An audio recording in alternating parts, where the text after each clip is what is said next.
యాకోబు ఇశ్రాయేలుగా దీవించబడక మునుపు ఆయన వంచకుడుగా, మోసగాడుగా జీవిస్తూ ఉన్నటువంటి తన యొక్క జీవన ప్రయాణంలో కనికరమును, న్యాయమును లేనివాడిగా జీవించాడు.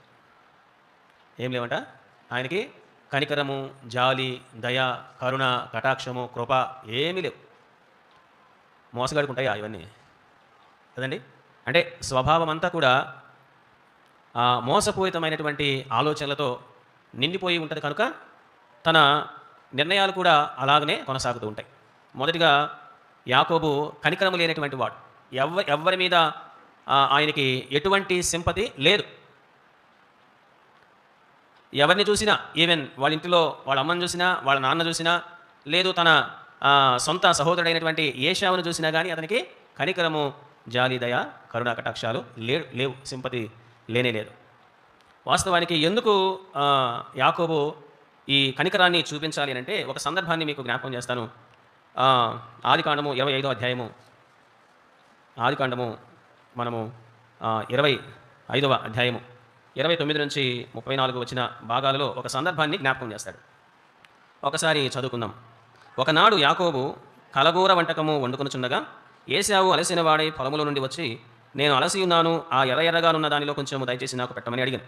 అందుచేత అతని పేరు ఎదోము అనబడెను, అనగా ఎర్రనివాడు.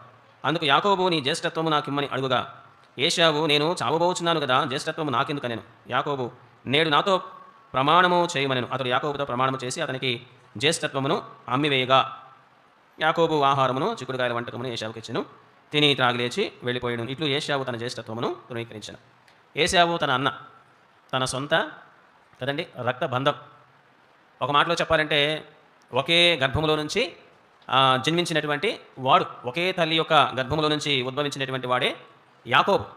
ఇతడు తన అన్న విషయంలో ఏ మాత్రము కూడా జాలి కలిగిన వాడు కాదు. ఆయన వేటాడేటువంటి నేర్పరి ఎవరు? ఏశావు అన్న, యాకోబు యొక్క అన్న. అతడు చేసేటువంటి పని అరణ్యంలోనికి వెళ్ళి అరణ్యంలోనే జంతువులతో ఆయన కలిసి జీవిస్తూ అరణ్యవాసిగా ఉంటూ జంతువులను వేటాడి మాంసం తెచ్చుకొని తన కడుపు నింపుకునేటువంటి వృత్తిని సాగిస్తూ ఉండేటువంటి వాడు. ఒకరోజు ఆకలేసిందేమో అరణ్యానికి వెళ్ళాడు.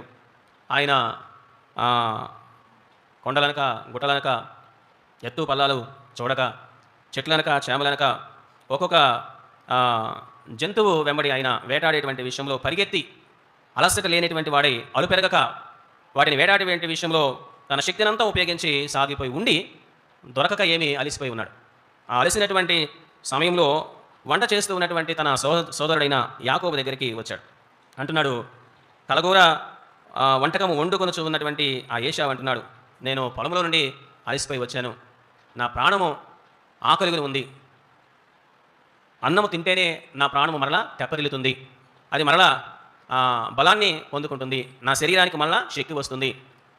నిజంగా వేటాడి ఏమీ దొరక అలసినటువంటి వాడి ఓపిక లేక నీ దగ్గరకు వచ్చాను, నా ప్రాణం సమసిలిపోయింది, ఇక ఏమీ లేదు, ఒకవేళ తినకపోతే నేను పడిపోతానేమో, నీరసించిపోయి అడ్డం పడతానేమో, నువ్వు వండుకుంటూ ఉన్నటువంటి వంట అయ్యా దయచేసి నాకు కొంచెము పెట్టమని అడిగాడు.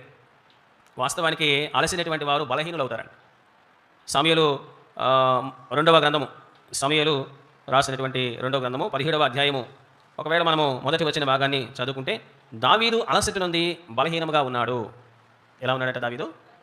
బలహీనత అతనిలో కలిగింది. కారణం ఏంటంటే అలసిపోయి ఉన్నాడు.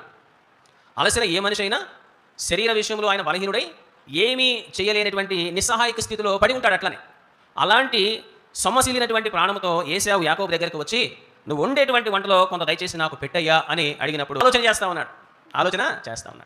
బలహీన సమయంలో ఏమండి అవసరంలో ఉన్నటువంటి అవసరాన్ని తీర్చాలి, కానీ ప్లాన్స్ ఏంటండి లోపల? ఇప్పుడు అయ్యా నీ దాసుని దగ్గరికి, నీ దాసుని పట్ల కటాక్షాన్ని చూపించడానికి మీరు చాలా దూరం నుండి ప్రయాణమై వచ్చారు కదా, దయచేసి మీ దాసుని దాటిపోవద్దు, కొంచెం నీళ్ళు ఇస్తా, కాళ్ళు కడుక్కోండి, చెట్టు కింద మంచం వేస్తా, దాని మీద కూర్చోండి, మీ ప్రాణములను అలసట తెచ్చుకోండి, నేను పోయి వంట వండి మీకు వడ్డిస్తా, తిని మీరు తెప్పరిల్లుగానే ప్రయాణమైపోండి అని అబ్రహాం మాట్లాడాడు. అలసిన వాళ్ళకి చేయాల్సినటువంటి పనులన్నీ ఇవి.